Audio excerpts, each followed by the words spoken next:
Welcome to Beyond Belief podcast and get ready for some engaging conversation with captivating stories. Whether you are here to learn something new, have fun, or just chill out, let's get started.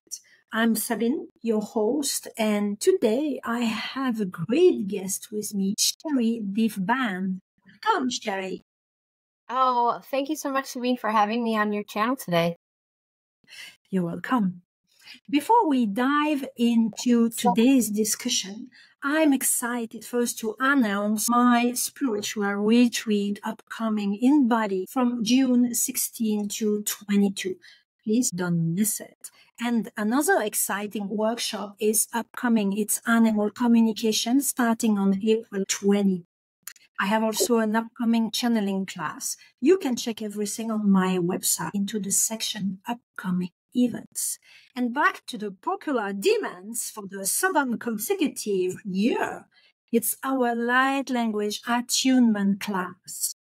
And now let's embark on another episode of Beyond Belief. Sherri, an intuitive, transformational energy healer and founder of Aramis Creative Learning Center and the Aramis Collective. She is the author of Starseed and the Great Awakening, Intuitive Transformation, Evolution, Divinely Guided, and the Divinely Guided Children's Books, and animation series. Sherri has focused her healing practice on guiding and representing New Earth children, as well as guiding and coaching parents on how to raise energetic children. Sherri has a passion for teaching children how to explore and understand their spiritual gifts and facilitating the future of education. Sherri, tell me, how was your life before all of this? How did you start? Tell me. That is a loaded question. So, I mean, I don't even know where to start, but I'll start. When I was young, I was interested in animal communication and animal studies. So I really embarked on a path of working with animals exclusively. I never wanted to work with people at all. I was interested in being a doctor for a while, but then again, I wasn't fully embracing working with people. So I decided to look into veterinary studies. So when I was in high school, about 17 years old, I went and I worked at a vet hospital for the first time. And I was interested in being a vet. Actually is why I started working there as a kennel assistant, which means you clean the cages and walk dogs and take care of them, feed them, that sort of thing. And I learned really quickly while I was working in vet hospitals at that time that I didn't really like what the veterinarians were doing. And I was always more interested in what the nurses were doing, which we call in veterinary medicine, that's called a veterinary technician. So essentially it's a nurse, but they were the ones that were doing the things that I was interested in. So the vet would diagnose, talk to the owners, and then they would send the animal back. And then the vet techs would do all the work. We would draw the blood. We would bandage up the animal. We would do everything. Obviously absent of the surgery, but I really thought it was so much more fun than what the vets were doing at the time. So I changed my path and went into undergrad studies, kind of in a health science area, kind of just to keep it open, but more science related. And I became a vet tech, and I did that for 20 years. I worked in the ICU. I worked in exotics. I worked in surgery. I worked in general practice. And then finally, I worked at the National Zoo in DC in the United States for 10 years. I worked in the hospital at the zoo, and I've taken care of most animals you would imagine that are at a zoo. And then I ended some pictures. Yeah. I am listening. Yeah, I've seen it. Yeah, it was an incredible, that was my favorite. I think the ICU, because I really enjoyed the medicine aspect of it. But I also, and the care that you give. I mean, you're with patients in critical care for, days, weeks, and you become really attached to them, and your whole shift is dedicated to just a few animals. And so I really enjoyed that. But I loved working at the zoo. I love the exotic animals. I felt free. I like to be outside. It was just a whole new world. And I just, Sabine, what happened is I started to feel sadness for the animals and when I was at the zoo. It was so much fun in the beginning, and there was always a part of me that thought it was wrong to have animals in a zoo. Always. Even when I was young, I didn't understand the idea of us almost like having a superiority over them, watching them like in these cages. It didn't sit well with me. But I went through this kind of thought process of, okay, obviously there's going to be zoos, whether I like it or not. So maybe at least we can have people working there that genuinely love them and will take the best care possible. That was my thought process. So when I went in, I wasn't a husbandry keeper, but I was part of the medical team. And so in my mind, I'm like, I'm helping keep them healthy and thriving, that sort of thing. So that helped me for 3 to 4 years. But then I just started to feel like this sense of sadness, and I started to communicate with the animals at the zoo. I would go out early morning on my shifts in the park, and I would stop and I would just literally sit by myself with a bison, or the gorillas outside, or the elephants, or the giraffes, whatever animal spoke to me that day. And I would just have a communication session. I started writing a journal, and I would write down what information I received from the animals. And I just felt like, you don't belong here. And I would get really sad about it.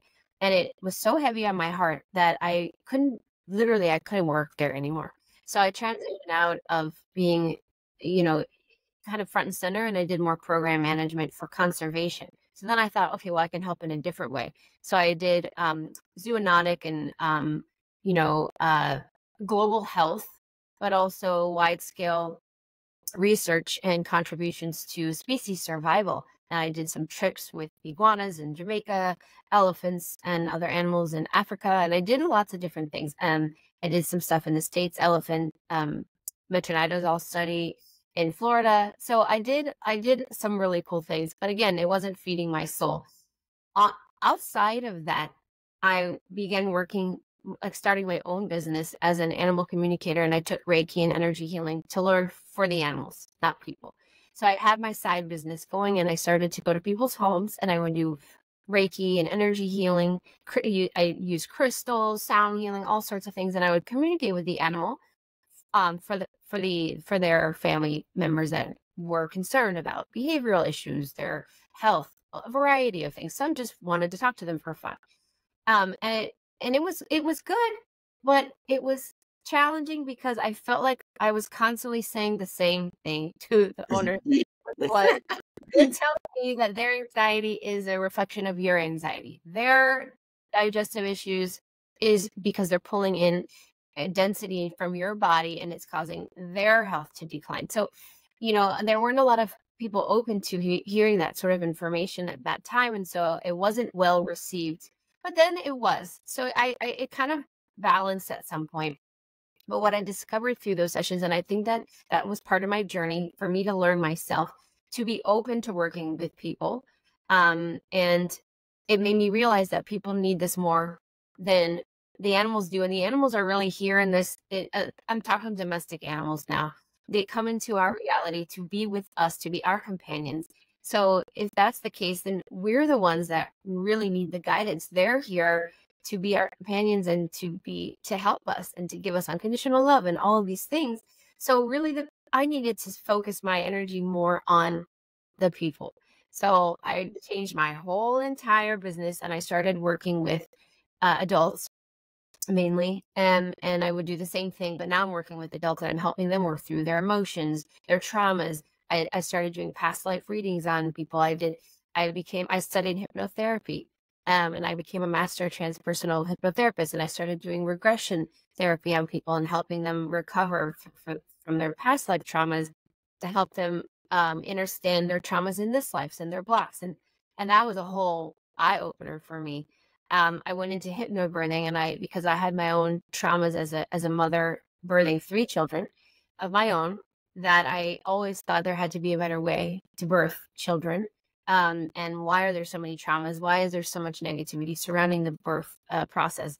So then I learned about hypnobirthing, and I worked with hundreds of women to help them have a much better pregnancy and Yeah. a much more peaceful, empowered birth. And then through that is when I started to work with children. Then parents started to bring me their children because they said, "Can you help my child? They're struggling with anxiety." I mean, little children, or they're very psychic, and you seem to be the only one that, um, communicates on the that I know of to guides and angels. Can you help them? And that just opened up an entire other world. And so I slowly started to work with starseed children as a result of the parents.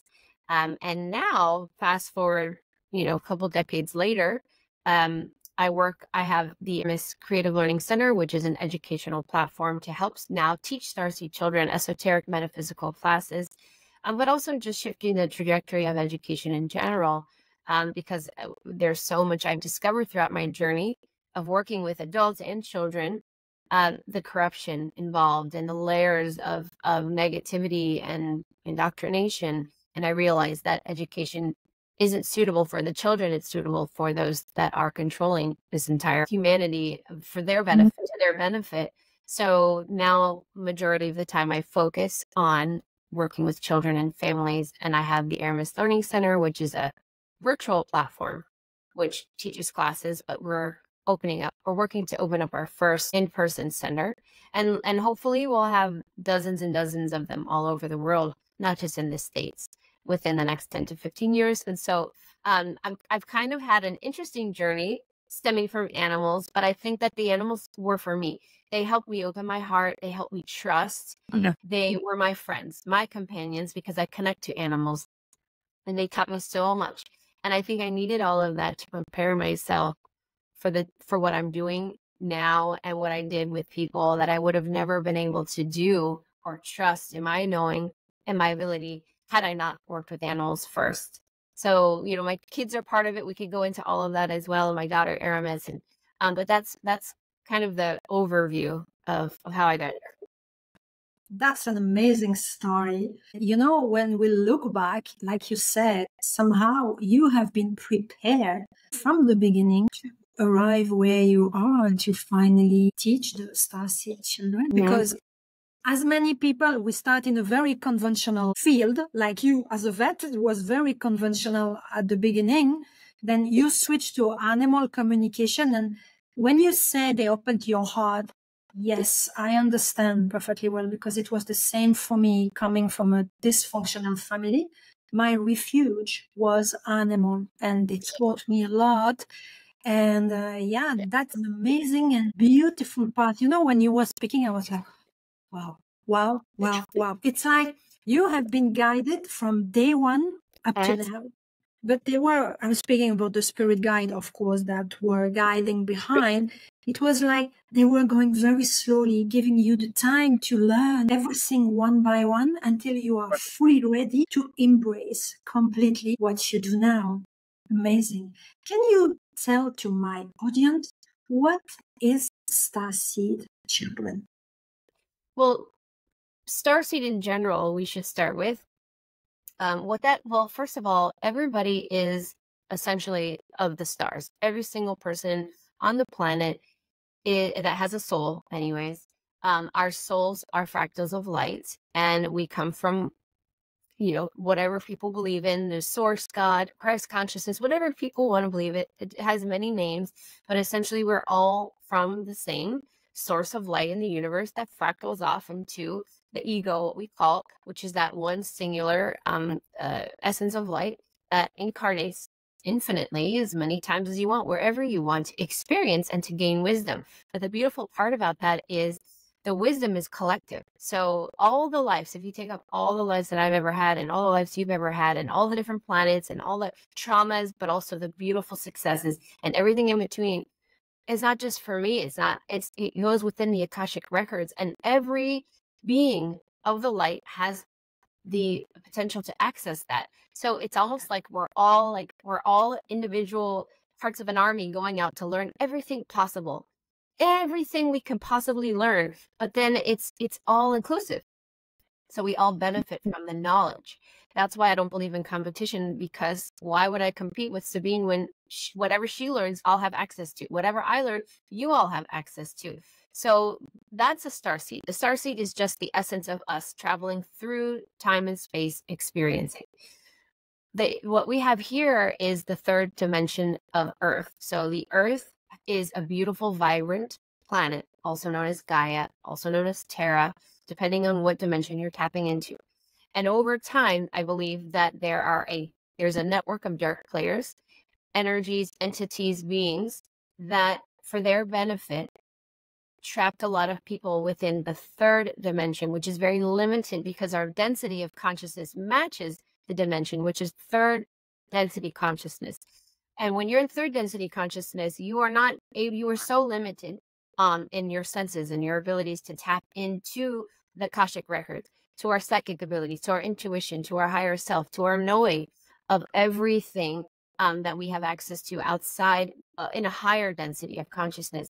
And as a result of that, over many thousands of years, many millions or billions of souls have lost their way.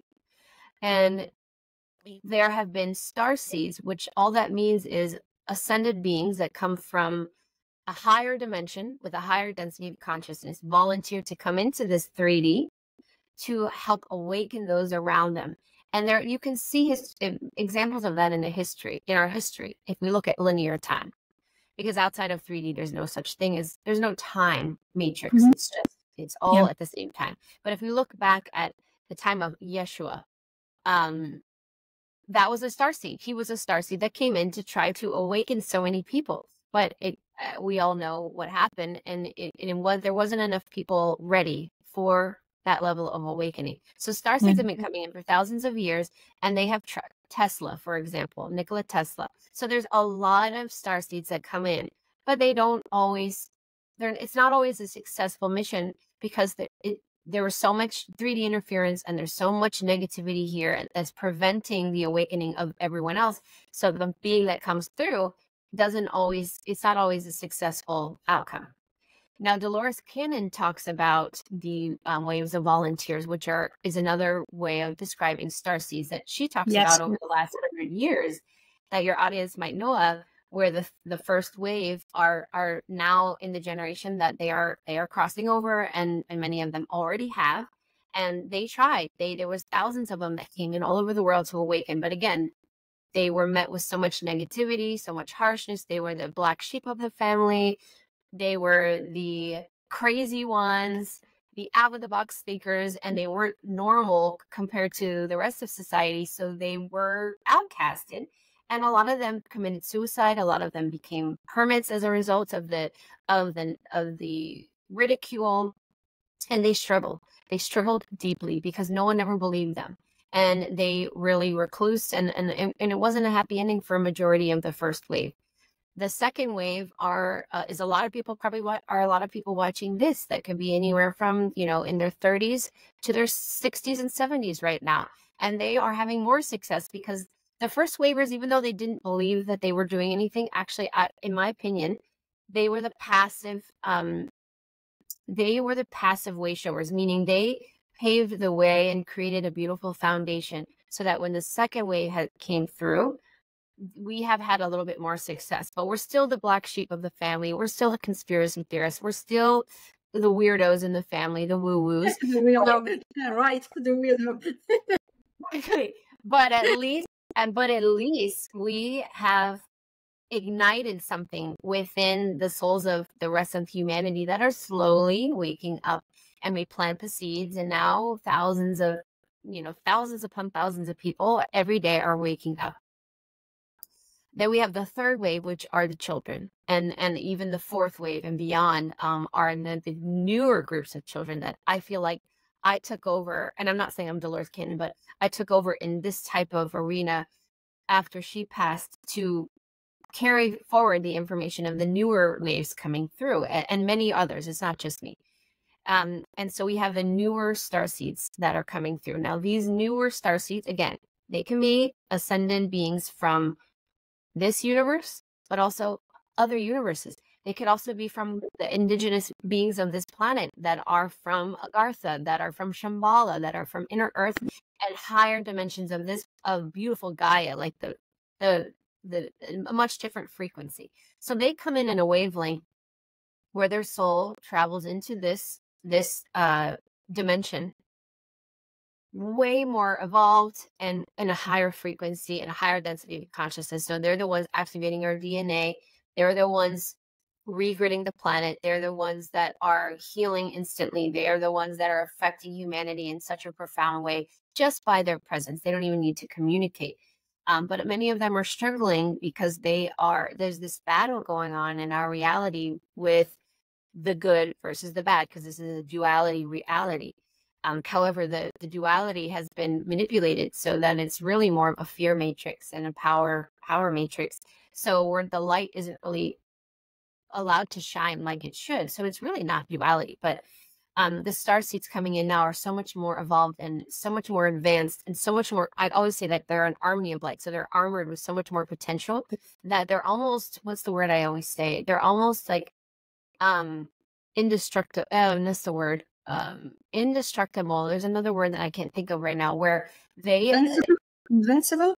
invincible. No, there's another word for it, but they're the technologies, the interference, all the negativities, they're not working on them. They're disruptors, so they distort the frequency. Yeah, I get you. Perfect. Yeah. And so those starseeds, yeah.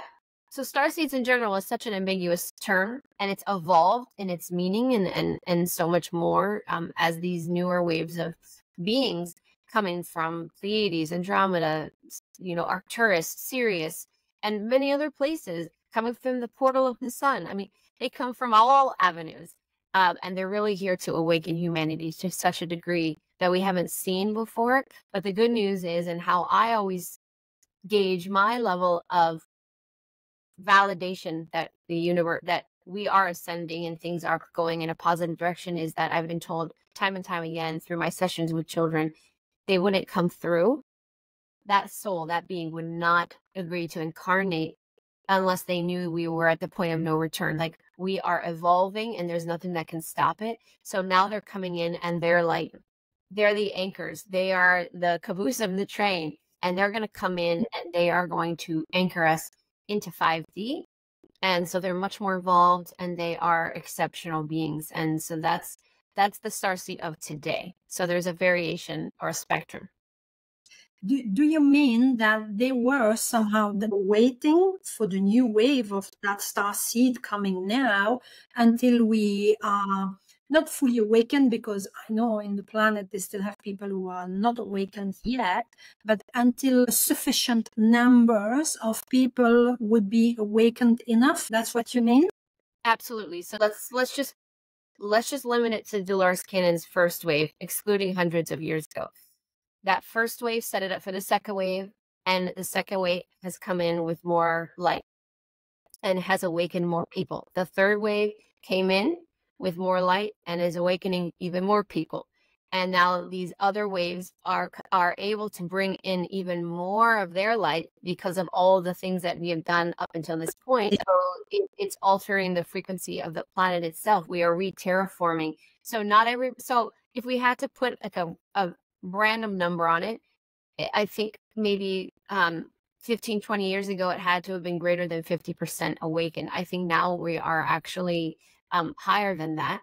So the more awakened we are, the more of them will come through, because the opportunity to shift the frequency is so much greater when there's more of us with our light shining. Because as what's happening right now is the light is shining through. Imagine if you had, a dark space that had no light, and you poked holes in it, and 100 holes in that box, let's say, would put a little bit of light, but the dark is still very much powerful and in control. And now if you look at it, there's so many holes, it's losing its integrity. The box is falling apart. That's holding the 3D together.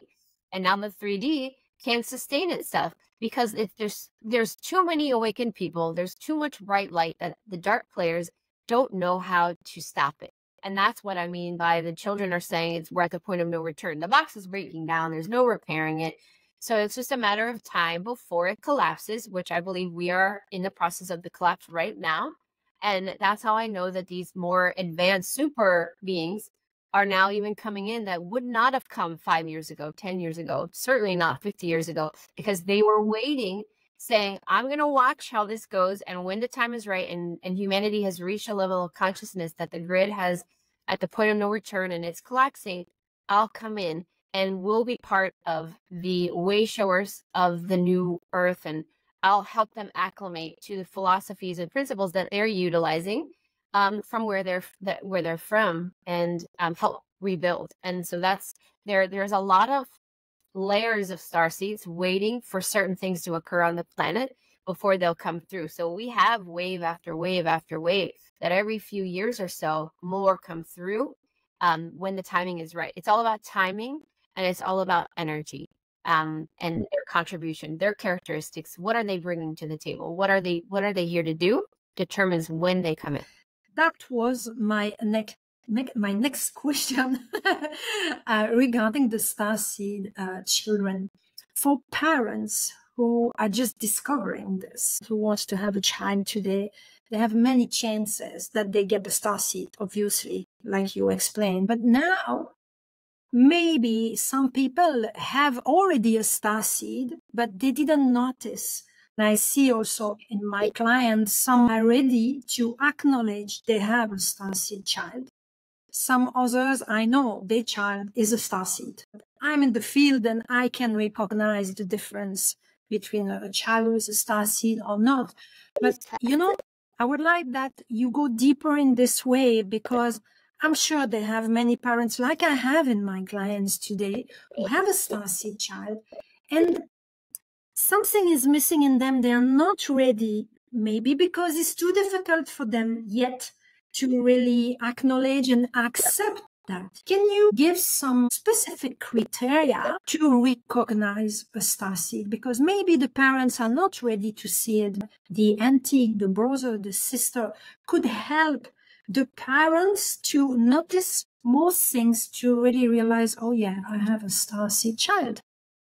And I have to take care in a different way, because you cannot educate them than a normal child.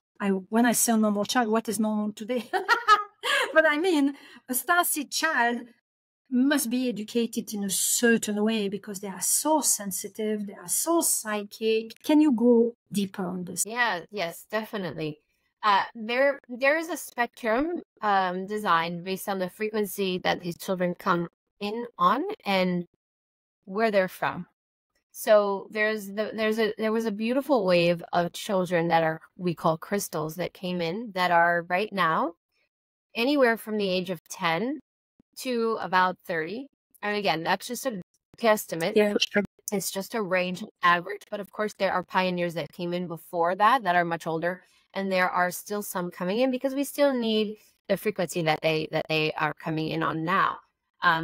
What this is a crystal energy, which is unconditional love.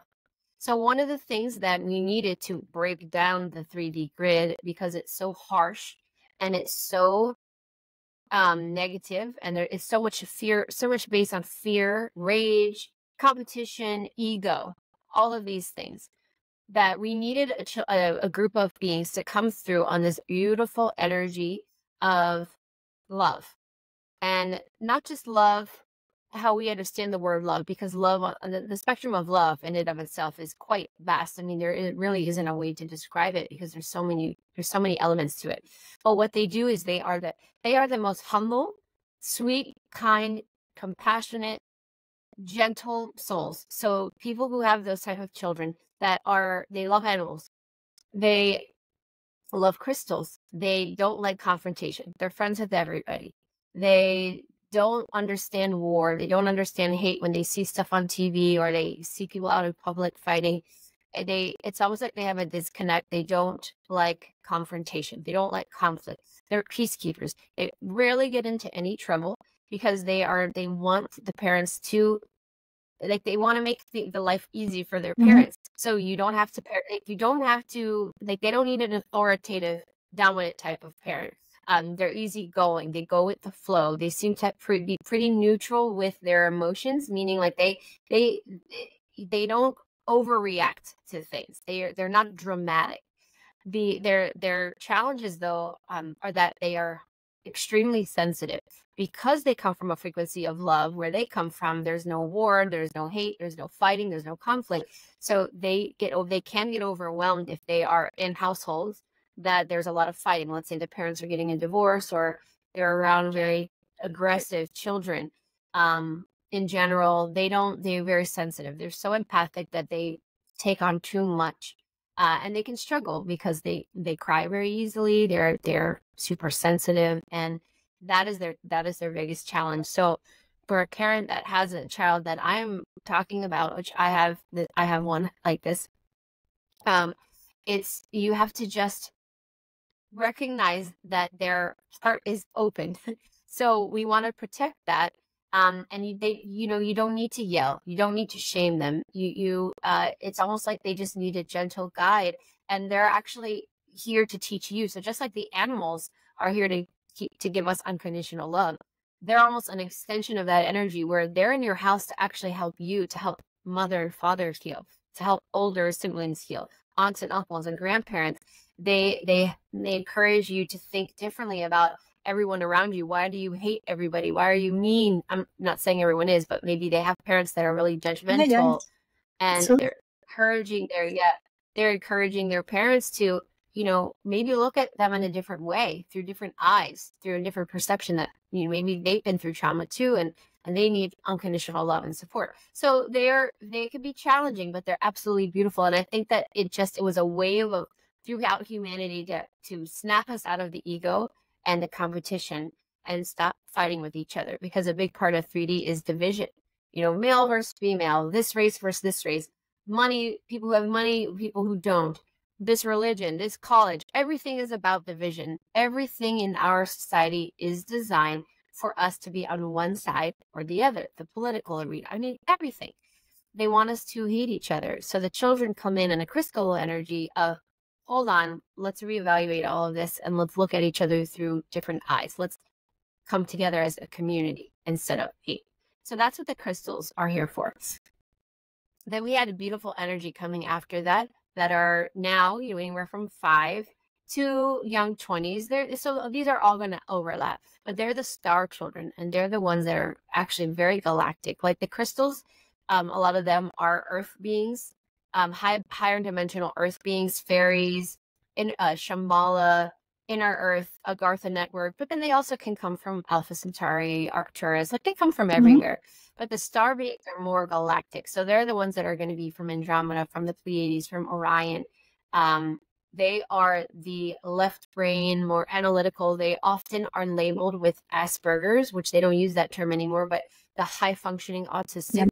And that's because they are extremely intelligent. They're on a completely different bandwidth. So they come in and they don't want to be children.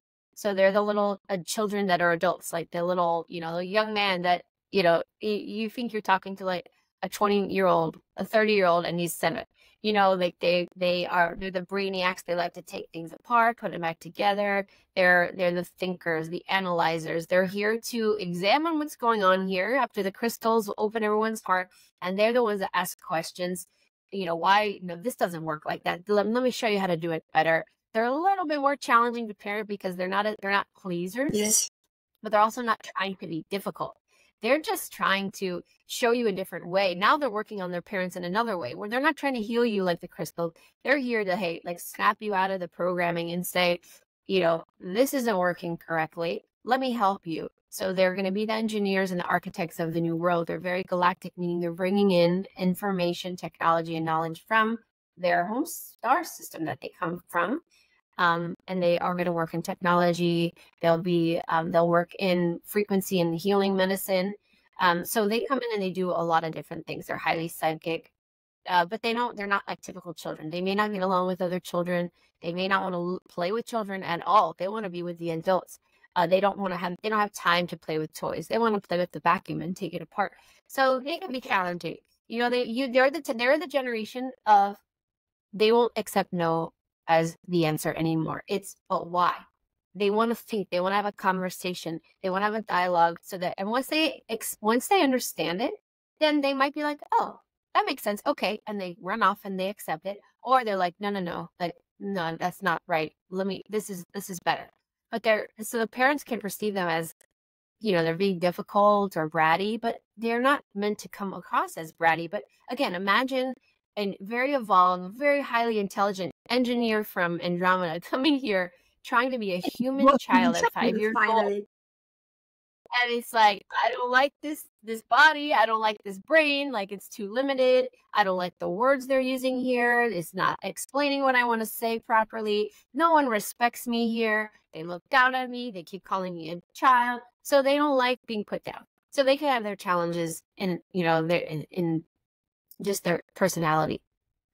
And then after that, we have, again, an overlap of children that are still being born, and they can be up to 15, and they're the ones that are unfortunately the highest labeled autistic children. I want to ask you, because I suspect since a very long time that not all, because they have different level of autism, and especially the Asperger that you was mentioning, and many autistic children. I've met few with my clients, which I communicate telepathically with. They are so loving and very, very precise in their I'm speaking telepathically, yeah? Because mainly it's children I had cannot speak like we speak.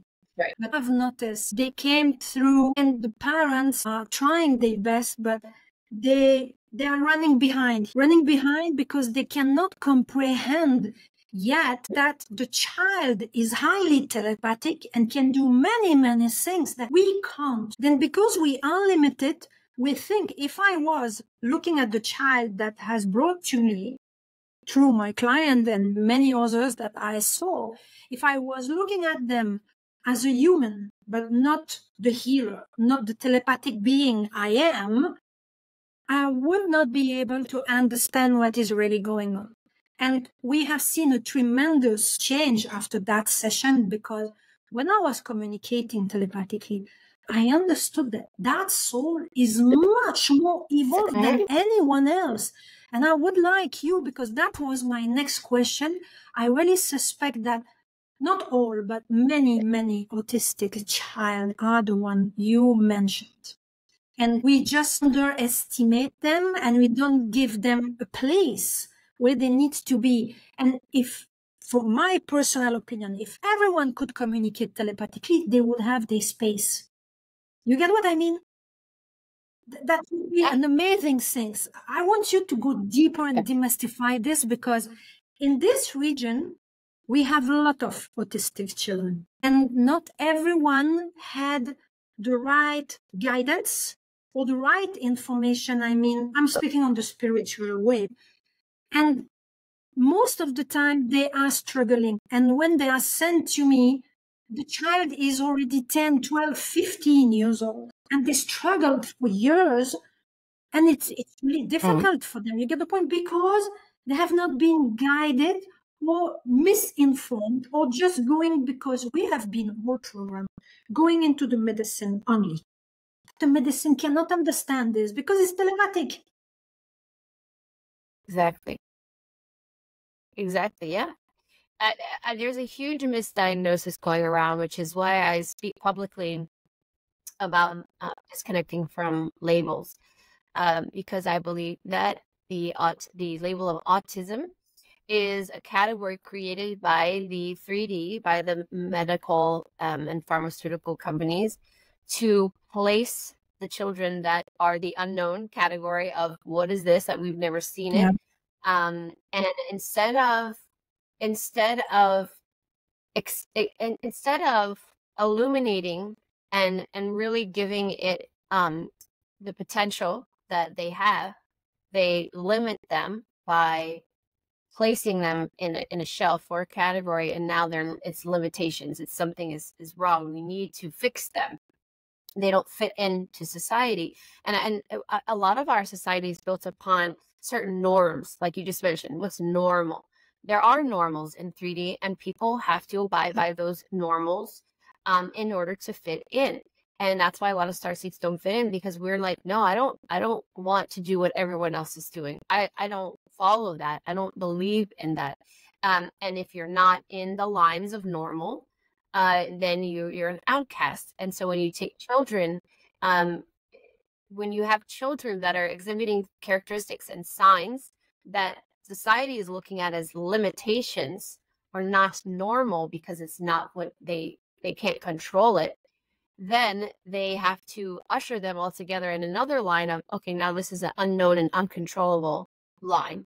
And we have to take, and I believe that they know that these are gifts. I believe that the 3D powers that were are actually looking for people within these categories because they know they have psychic gifts that can't be controlled. And to them, that is a threat. Correct. So they're going to convince parents to medicate them.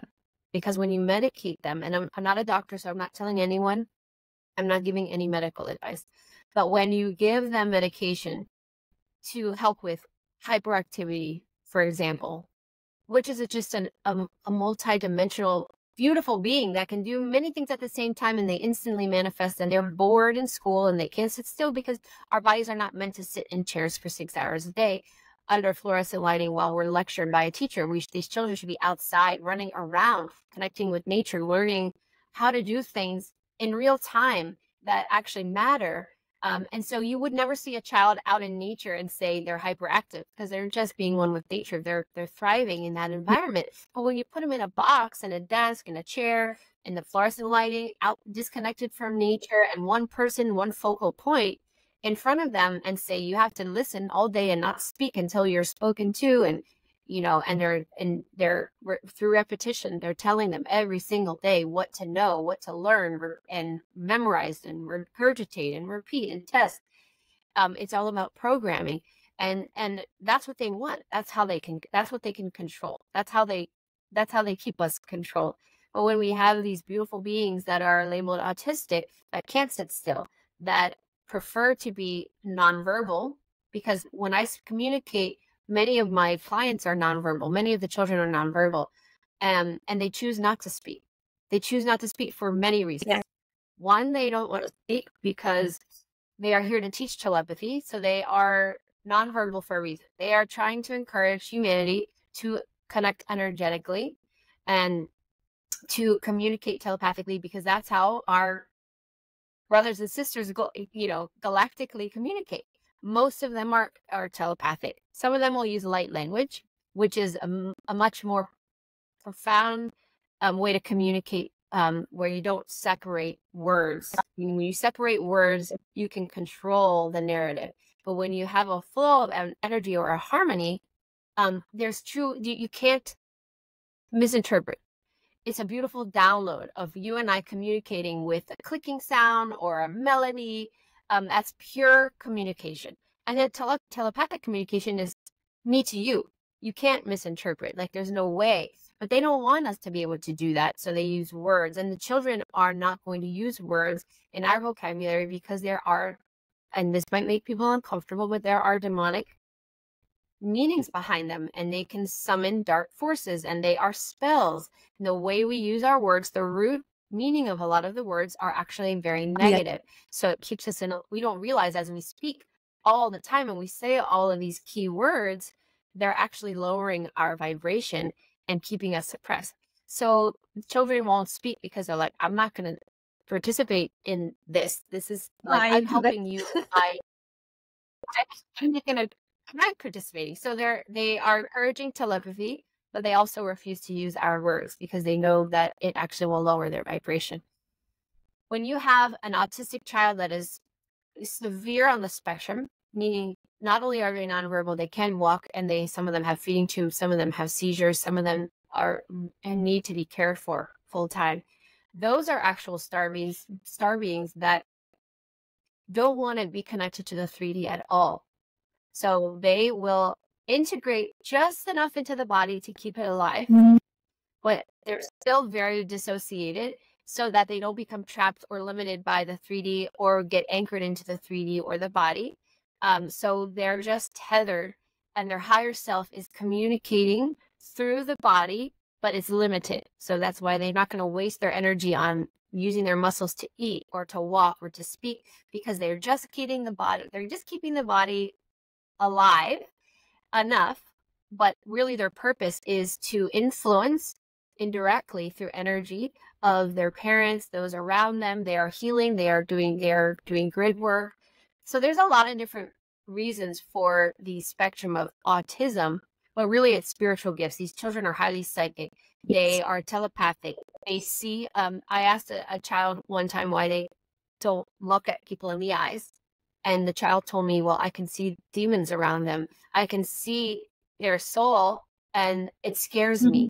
It's overwhelming. Not everybody walking around has demons, but a lot of what I've been told over the years through children, yeah, and they come up to a person and they see the light body, they see the aura, they see everything, they see the entourage entities around you, and same with animals. So animals, I learned this actually through the animals that I worked with, and why animals actually bite children.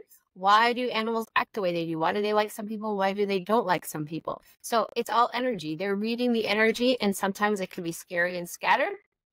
Sometimes they can be actually there are entities that are attacking the other people through that person. So there's a lot of reasons why children are afraid to look at people's eyes, because the eyes are the pathway to the soul. So if they don't have to they can look beyond you or around you, then they can kind of not see it. But if they look directly at someone's eyes, it's like a flood of everything.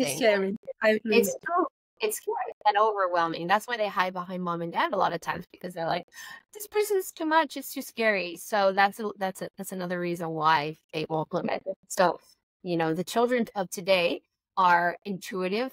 There's one group that I want to mention really quickly, because it's probably the most important, because they're the hardest to parent, are the super strong-willed changemakers and wayshowers of the future. So they are another group of starseeds. So anyone watching this, if you have a child that is so difficult, so challenging, they're high spirited, they're strong-willed, they won't accept no for an answer no matter what. It's always a fight. They will kick, they will scream, they are rude, they are perceived as less humble. They are just very challenging. Those are actually the most advanced souls here, to some degree, and that's because they are the leaders. They are the ascended beings from where they come from, and they are like, imagine the most advanced being trying to be a child, and they're like, everyone's doing it wrong. Everyone's wrong. This is ridiculous. And they can't handle it, because now they're in a child's body and they're not being respected. No one's listening to them, and they don't know how to articulate in a constructive way, because they haven't been taught how to channel their feelings, how to channel their emotions when they get upset. So they hit it. So I work with a lot of those children. I have one of those. I feel like I have one of each category, and she can be very difficult. I talk about it openly in my book, my recent book that I share all of the stuff that I'm talking about with you right now, like in great detail. But they're the leaders of the future. They are not going to take any, junk from anybody, because they are the literal leaders in the future. They will run entire cities. They will be the elders of cities. They will be the philosophers. They will be the ones that make sure that we maintain integrity. And they lack that humble nature right now, like the crystals do, because they're just like, I'm not playing games with you. I know you're lying. I know you're trying to BS me. I know your game. So I'm not even, so they can be an acquired taste. They have trouble making friends. They could be perceived as rude, but I'm telling you, they will run the world someday. But by the time that they go through their maturity, they will humble as they go, and they will be able to pull in more of their wisdom, and they will calm down, and they will actually be the most gentle, kind leaders in the future. We're just not seeing it right now in their purest, or their immature form as a human, but they will evolve. But they're probably the biggest challenge right now, is that group. They will become our leaders of tomorrow, which we need, clearly. Sherri, Can you tell me a bit more about your school, Aramis? It's a foundation, right? So there's two aspects to it. So we have a nonprofit called the Aramis Collective, and that is to support the books that we make, the animation cartoons, the outreach, the research, and the actual learning platform is called the Aramis Creative Learning Center, and we are going on into our 4th year now that we have been offering online like classes through Zoom. And the reason for that is so that it's available to children in different time zones and in different areas, so that, you know, all over the world, so that it's not just limited to, if we had one center in Florida, for example, only a very small group of children would benefit from it. So the virtual platform is so that we can it can be available to many children at the same time. And it's just extracurricular classes, in the sense that, like, how do you work through challenging emotions? We teach crystals, Reiki, spiritual kind of spiritual beginnings, astrology, astronomy, remote viewing, animal communication, creative writing. So all the things that I believe children should be learning at a young age as a foundational part of their education, that they're not getting in public school or most Montessori schools even. We offer that. So it's like what are they not getting? We offer. And as we evolve, the long-term goal is to open many physical centers all over the world. That would be amazing. Starting in Florida, which is where we live in Florida, we'll open the first center. And my vision is a collection of my thoughts, my daughter, whose soul, we named it after her because she came to me before she was born and told me she would be coming in, and we would be doing this together. That's where the name comes in. But also the children I speak to telepathically and you know, face to face, all over the world, they've inputted and told me what this needs to look like in the future. What is the future of education going to look like? And I'm designing it with that forethought. I'm designing what children are going to need, not what they need right now in these limitations. So it's very out of the box. It's very different. It's not for everybody. But I believe that it's really geared towards the Starseeds, because, like I said, they're the ones that are the awakening group that are here to expand and are the Wayshowers of the future. So I'm catering to them more than the public school system. I'm not trying to take that on. That's separate, and then we're kind of creating our own thing. And I think that will grow over time. Do you think that we could integrate a part of it to the traditional school in the next few years? Well, what I see is not so much an integration. I feel like it's a collapse of the education system, because everything about the public education system, regardless of what country you live in, it's seated and rooted in indoctrination. Correct. There's so much manipulation within it that I believe that's collapsing. So what we're seeing actually is this. The public school arena all over the world is collapsing. Parents are taking their children out because their children are no longer thriving. The parents are not agreeing necessarily with the way things are done. And now homeschool or independent education is accelerating all over the world. So now pockets of people all over the place, by the hundreds of thousands, are creating what they think is best for their children in small groups called homeschool pods, or independently, or by community. And they're popping up everywhere. And I think that this is the integration, actually, because from there, I believe people like myself will create much larger versions of that, which could hold hundreds and hundreds of children with the core values of children come first, no indoctrination, no curriculum, no grades, no testing. It's just learning in a way that children understand what they're learning and the purpose, the intention. So you get the math through project-based learning. You learn math through cooking, through measuring, through doing all these things. That's the math, but they're actually understanding why they're learning the math. So it's much more hands-on, more outside, more with more animal integration. So working with animals outside in the field, animal science, animal communication, healing. So there's 3 pillars that I'm focusing on. It's the animals, the healing and wellness, and then the educational component, which can be anything we want. So it's really more of a shifting that's occurring, where we collapse this. Now people kind of create what they want, and then people like myself come in and we try to create it on a larger scale so more children can benefit, and then we pop them up everywhere. And that's how we change. That's how we create new systems. That's a great and amazing idea. I have another question. How can we help you grow? I know you are someone at the beginning, like you said, your vision is in this all over the world, having physical center. I'm sure you probably search for some investor. Since we are here on YouTube, why not? What would you need as a type of help? I know financial help. This is obvious because we are still on Earth. No choice to build a structure. Money is still existing. Yeah, and that's a great question. And that's why I created the Aramis Collective nonprofit, so that we can pull in angel investors, donors that want to be a part of something greater and more grand, looking to the future and the potential. So we had a lot of angel investors throughout the years that have funded us for an entire year. World, so not only US. This is what I say. What do you need, including this region?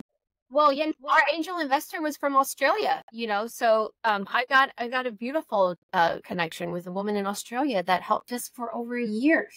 We wouldn't have been able to do it without her. So we're always looking for donations and angel investors to help us grow. Right now, we are, of course, limited through the financial limitations because we're looking for land here in Florida to open our first center. Until we have the money and we've raised enough, that is what's preventing us from taking the first step. So we're always looking for small donations. We have the Aramis Creative Learning Center on the website there, but also the Aramis Collective website. I will both detail down the video.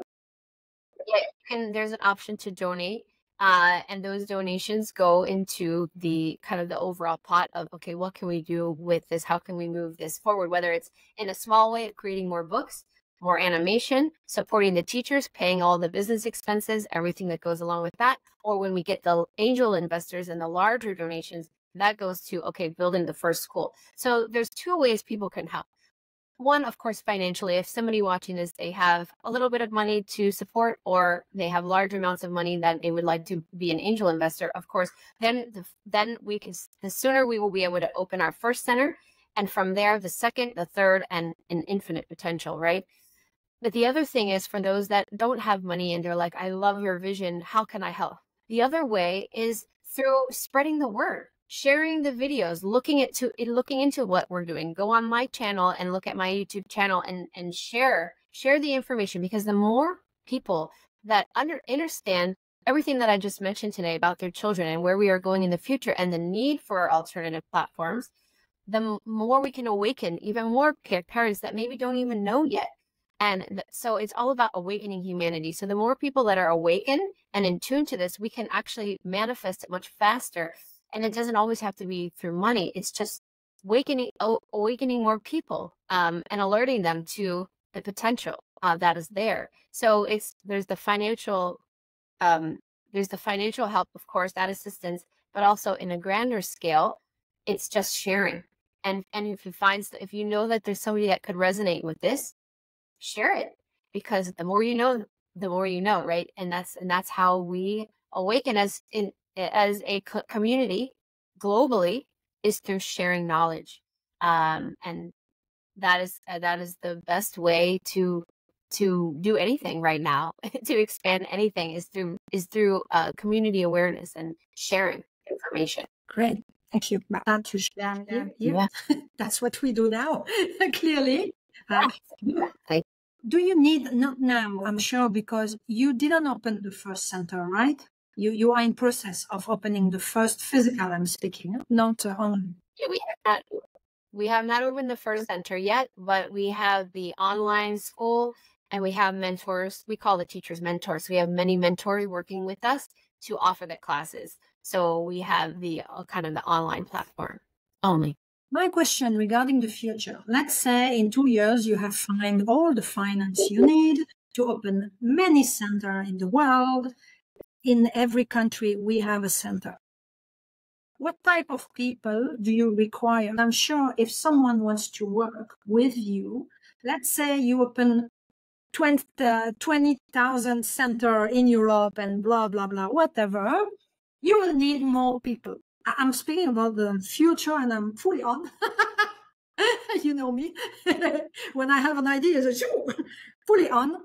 Yeah. What type of people do you need, and do you teach them or do you mentorship them to be able to open, like Montessori open many in the world? Yours could be open in many different cities with many different people working under your name. How it would work at that point? Because I'm sure they have many people watching now who would say, oh, yeah, it would be suitable. I would like to do that. Yes, that's a really great question.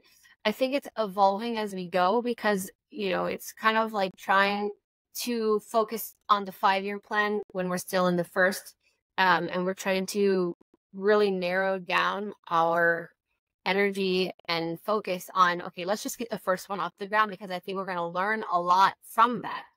But the people that we're looking for are those activated starseed adults.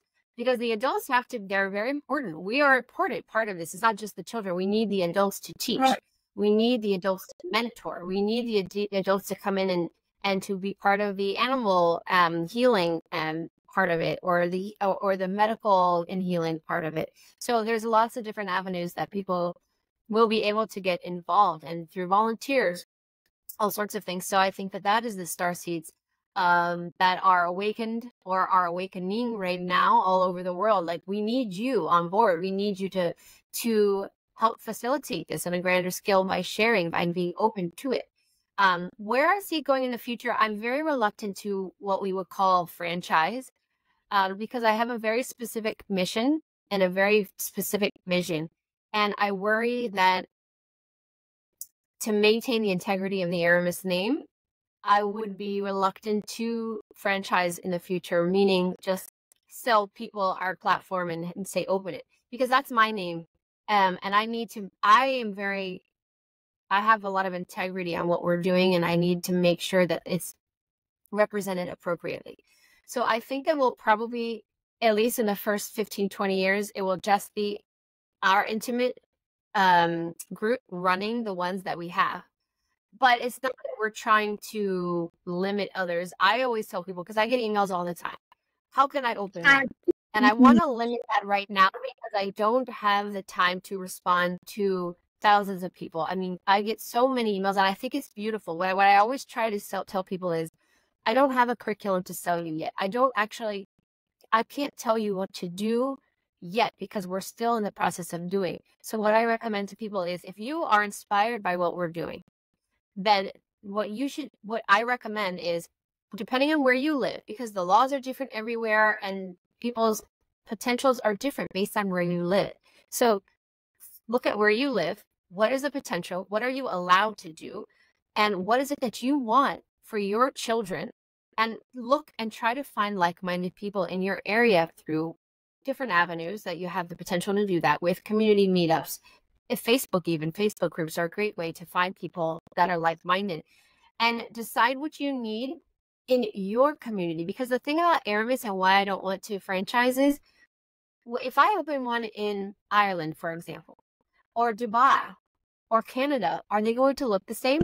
Absolutely not. Because we're going to integrate the culture, the type of weather. There's going to be so many things that it really should be intimate, based on the relation to the area that people live, where they live. So it's not really a one-size-fits-all approach. So when I coach people, I say, well, what are the limitations of where you live? Weather.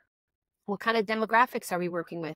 what kind of people are around, what's the age groups, like it's every city is different. So I can't coach people. I could just say these are the things that I recommend, and then you be an active. I feel like the parents are the activated starseeds now that are going to advocate. Okay, I'm going to advocate for something better for my children. And Sherri inspired me, but now I'm going to go out into my community and I'm going to make my own thing. Don't wait for us, because I don't know when we're going to be in every country. I don't even know when we're going to be able to open number 2. I know that we will get there, but in the meantime, I would hate for children to just be on the wayside waiting and suffering. So in the meantime, I really encourage parents to do what they can to create their own thing, even if it's on a small scale with just a few kids. But the good news is the parents can control what their children are learning. And that's how the more people we pull out of the public school system and we create small pockets of alternative opportunity, the faster we will grow and the faster this will catch on. And then the more support I will even get, because more people are open to it. Yeah. Wow. Such a big step. And for the future, I'm sure it will be amazing change. That's what we need. Sherri, can you tell us where can we join you and where can we buy your books? I forgot to ask that. Yes, the books are on Amazon. So I have 3 books, Intuitive Transformation Evolution, Divinely Guided, and Starseeds in the Great Awakening. I believe it's 9 or 10 children's books out now called Divinely Guided, and each one has a subtitle, so it's different, and it's children's books. Teaching them the things that I believe that they should be learning in the school. So that's another way we can at least spread the word with children. And those are available on Amazon. And my 4th book is coming out this year, hopefully in the summertime. It's called Courage to Change the Freedom Movement.